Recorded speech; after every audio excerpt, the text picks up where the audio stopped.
હાલો મિત્રો, સ્વાગત છે તમારું અમારી યુટ્યુબ ચેનલ ગોસાઈ પરત પર।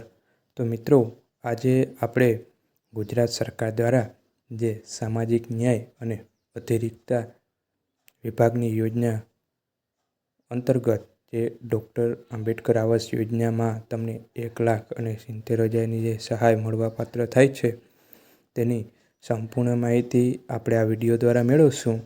તો વિડીયોમાં અંત સુધી બન્યા રહેશો અને વિડીયોને જો તમને વિડીયો સારો લાગે તો વિડીયોને લાઈક કરજો, અન્ય લોકોને મોકલજો અને તમારો અભિપ્રાય કોમેન્ટ દ્વારા અવશ્ય જણાવજો। અને તમે જો અમારી ચેનલ પર નવા હો તો ચેનલને સબસ્ક્રાઈબ કરી લેવી, જેથી આવી અવનવી માહિતી અમે તમારા સુધી પહોંચાડતા રહીએ। તો શું છે આ આવાસ યોજનાની માહિતી તે આપણે આ વિડીયો દ્વારા મેળવીએ। મિત્રો, ગુજરાત સરકાર દ્વારા જે આ યોજના બહાર પાડવામાં આવી છે તેનો હેતુ શું છે તેની વાત કરીએ તો કે રાજ્યમાં રહેતા અનુસૂચિત જાતિના લોકો એટલે કે એસસી જાતિના લોકો પાસે રહેવા માટે ખુલ્લો પ્લોટ તો હોય છે, પણ તે પ્લોટ ઉપર પાકા ઘર નથી હોતા અથવા કાચા ગારા માટીના ઘર હોય છે, જર્જરિત મકાન હોય છે અથવા તો ઘાસપુરા ટાઈપના મકાન હોય છે। તેવા વ્યક્તિઓને પાકા મકાનના બાંધકામ માટે આ યોજના અંતર્ગત સરકાર દ્વારા સહાય આપવામાં આવે છે।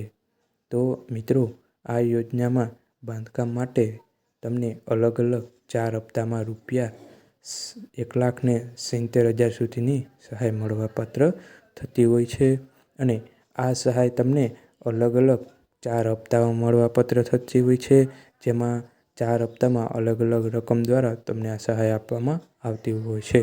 તો તમને કયા હપ્તામાં કેટલા રૂપિયા મળે તેની વાત કરીએ તો કે પ્રથમ હપ્તો તમને વહીવટી મંજૂરી મળી જાય એટલે 30,000ના રકમ સહિત તમને પ્રથમ હપ્તો મળવાપાત્ર થશે।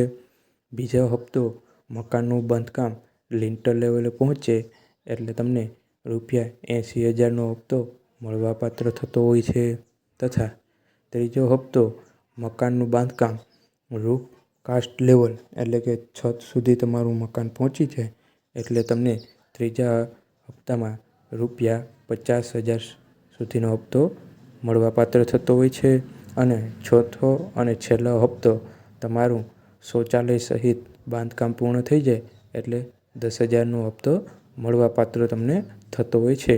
એમ કુલ મળીને તમને 1,70,000ની સહાય મળવાપાત્ર થતી હોય છે।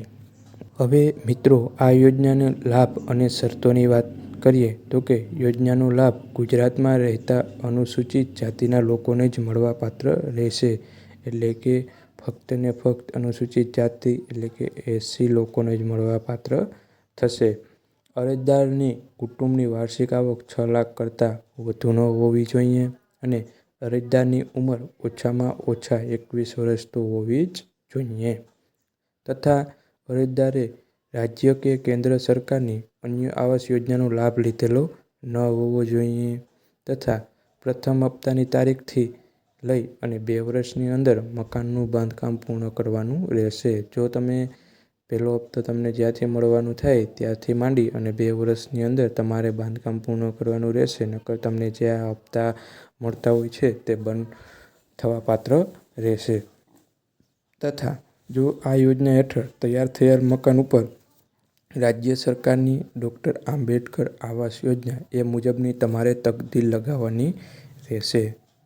હવે મિત્રો, તમે જો આ યોજનામાં લાભ લેવા ઈચ્છતા હો અને જો તમારે અરજી ફોર્મ કરવું હોય તો એ અરજી ફોર્મ ક્યાં કરવી તેની વાત કરીએ તો કે આ યોજનાના લાભ માટે અરજદારે સમાજ કલ્યાણના પોર્ટલ મારફતે ઓનલાઈન અરજી ફોર્મ ભરવાનું રહેશે, જેની વેબસાઇટ છે esamajkalyan.gujarat.government.in ઉપર જઈ અને તમારે ઓનલાઈન અરજી ફોર્મ ભરવાનું રહેશે। હવે મિત્રો, તમે જ્યારે ઓનલાઈન અરજી ફોર્મ કરતા હો ત્યારે તમારે કેટલાક જરૂરી ડોક્યુમેન્ટની જરૂર પડતી હોય છે।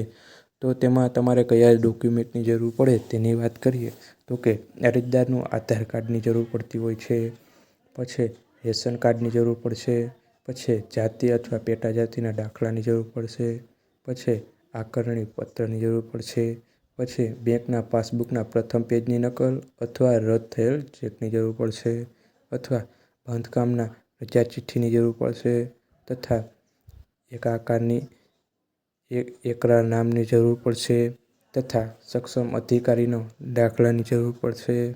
પછી સ્વઘોષણાપત્રની જરૂર પડશે.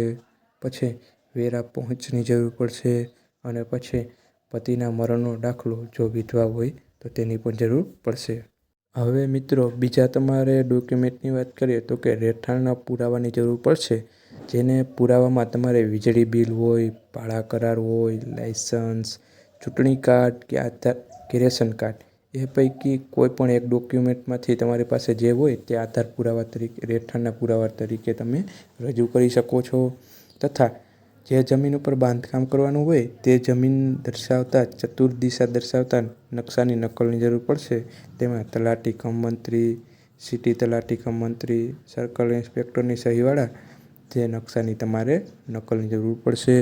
તથા લાભાર્થીનો જમીન સાથેનો ફોટાની જરૂર પડશે. તેમાં જે સ્થળે બાંધકામ કરવાનું હોય તે સ્થળ સાથેનો ફોટો લાભાર્થીએ રજૂ કરવાનો રહેશે. તો મિત્રો આ જરૂરી ડોક્યુમેન્ટ તમારે સાથે લઈ અને અરજી ફોર્મ કરવાનું રહેશે. તો મિત્રો આશા છે કે આ વિડીયોના મારફતથી તમને આ યોજનાની સંપૂર્ણ માહિતી મળી ગઈ હશે. તો મિત્રો આવી જ અવનવી માહિતી અને રોજબરોજની અપડેટ સરકારી યોજનાની માહિતી માટે અમારી યુટ્યુબ ચેનલને સબસ્ક્રાઈબ કરી લેવી, જેથી આવી અવનવી માહિતી અમે તમારા સુધી પહોંચાડતા રહીએ. તો મળીએ આવી અવનવી માહિતી સાથે આગલા વિડીયોમાં. ત્યાં સુધી અમારી ચેનલને સબસ્ક્રાઈબ કરી લેવી, વિડીયોને લાઈક કરવો, અન્ય લોકોને મોકલવો, જેથી તે પણ આ યોજનાનો લાભ લઈ શકે. તો મળીએ આગલા વિડીયોમાં.